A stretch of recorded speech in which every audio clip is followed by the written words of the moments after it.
Day 2 of historic March heat wave, and people around the state are taking advantage of this summer weather, right? It is March, but it's summery. Sky 9 caught some people out having a beach day. Temperatures soared to record highs today. Even higher temps are expected as we inch ever so closer to the weekend. Thanks for joining us. I'm Kim Christensen. And I'm Phil Lipoff. Denver has already broken a heat record today, and that is expected to continue through the weekend.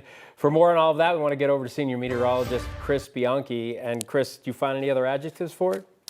Oh boy, I think I'm out of them. I think I'm out of ways to tell you it's hot and dry all winter long, right? It's just been that kind of winter. And here in Las Animas County, excuse me, look at that, all that sunshine out here, and we're near 90 degrees here in Las Animas County. So just cooking across the state. 85 in Denver today, now setting a new all-time, at least on record, warmest March temperature record. The old record was 84 back on March 26th of 1971.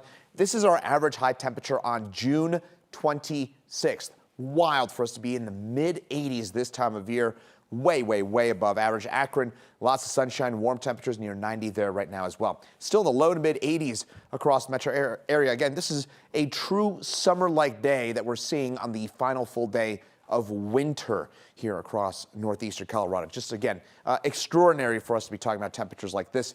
Greeley, that is now your hottest March temperature on record. La Junta, Rocky Ford, about 90 for you, and 70s. Even in Leadville at 10,000 feet, it is 61 degrees right now. I was looking at some observations from 13,000 feet, top peak 8 in Breckenridge. It's in the low to mid 40s there. So that is going to melt off our snowpack very, very quickly. Even as you get up to the tippy top of those 14ers, it is above freezing right now. Lows tonight way above average, 30s in the mountains, 40s on the eastern plains, summer-like, and tomorrow we're going to do it again. 87 degrees tomorrow. So tomorrow we're going to be even hotter than today. Today was hotter than yesterday, and Saturday will be hotter than tomorrow. So when's it going to actually, I don't know, feel like March again? I'll tell you about that in just a few minutes. Chris, thank you. More ski resorts are closing up shop for the season because of all of this warm weather. Both Ski Cooper and Sunlight Ski Resorts announced the last day of the season is set for Sunday. Officials are putting the blame on the recent heat wave and the limited snow because of it. Ski Cooper is in Leadville, while Sunlight is in Glenwood Springs. Both mountains join Steamboat in closing early for the season. Closing day at Steamboat, we're told, will be Sunday, April 12th. We continue to follow the developments after an explosion at a Denver gas station. Denver Fire says 2 people were hurt. Crews were called about noon to the Shell station at 5th Avenue and Bryant Street. When they got there, the entire building was on fire, as well as a car in the back. Originally, reports said the vehicle had crashed into the building, but Denver police later said that wasn't the case. The 2 people that were hurt went to the hospital with burn injuries. We don't know the extent of their injuries. 9 News' Cesar Chavez is at the scene. He's gathering more information. He'll join us for a live report at 5:30. Instead of marking Cesar Chavez Day, Denver will be celebrating Cesar Chavez Day in less than 2 weeks. The sudden about-face comes a day after allegations came to light accusing the civil rights leader of sexual misconduct against women and girls. 9 News reporter Rachel Krause joins us now from Cesar Chavez Park. Rachel, Cesar Chavez Day is one of a number of changes city leaders say they're planning to make. Yeah, the park here is named for Chavez, but now some city leaders want to change that, and already that bust has been packed up and the sign taken down as city leaders reel after the allegations against Chavez. We all are grieving, and we need a minute to handle the disappointment, the heartbreak, and the shock. News of sexual misconduct allegations against Cesar Chavez sent shockwaves through the Denver community, including Council President Amanda Sandoval. I'm hurting, and I know I'm not alone. Former Council President and community activist Ramona Martinez says she went through the marches and boycotts over farm workers to help them secure living wages and respect. Now, Cesar Chavez was the one that we thought really led this whole movement. He was there, so was Dolores, and all these marches we took.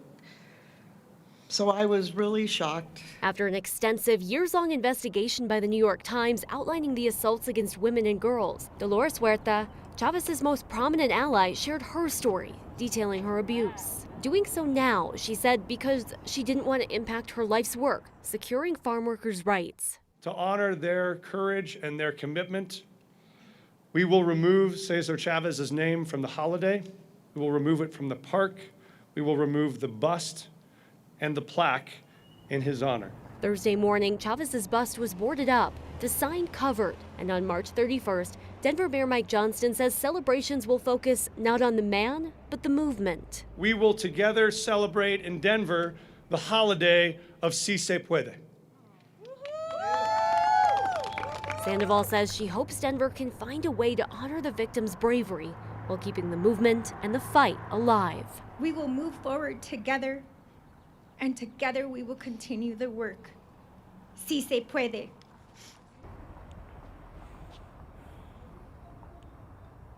Si se puede, or Yes We Can Day, will only be for this year, according to the mayor. Johnston says the community will decide how they want to move forward together in recognizing the movement in future years. But changing of the name of the park and city holiday is something that has to go through city council, and that's going to take some time.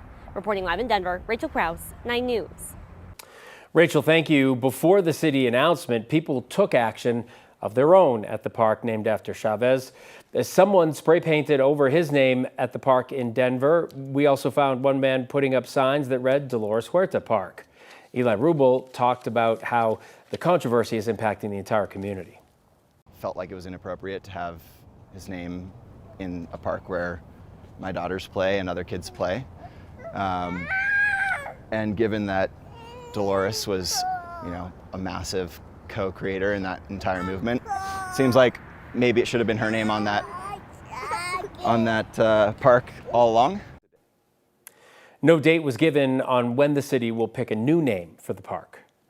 Colorado Democratic Attorney General Phil Weiser, who's running for governor, is joining a lawsuit to try and block the merger of 9 News parent company Tegna with Nexstar, the parent company of Fox 31.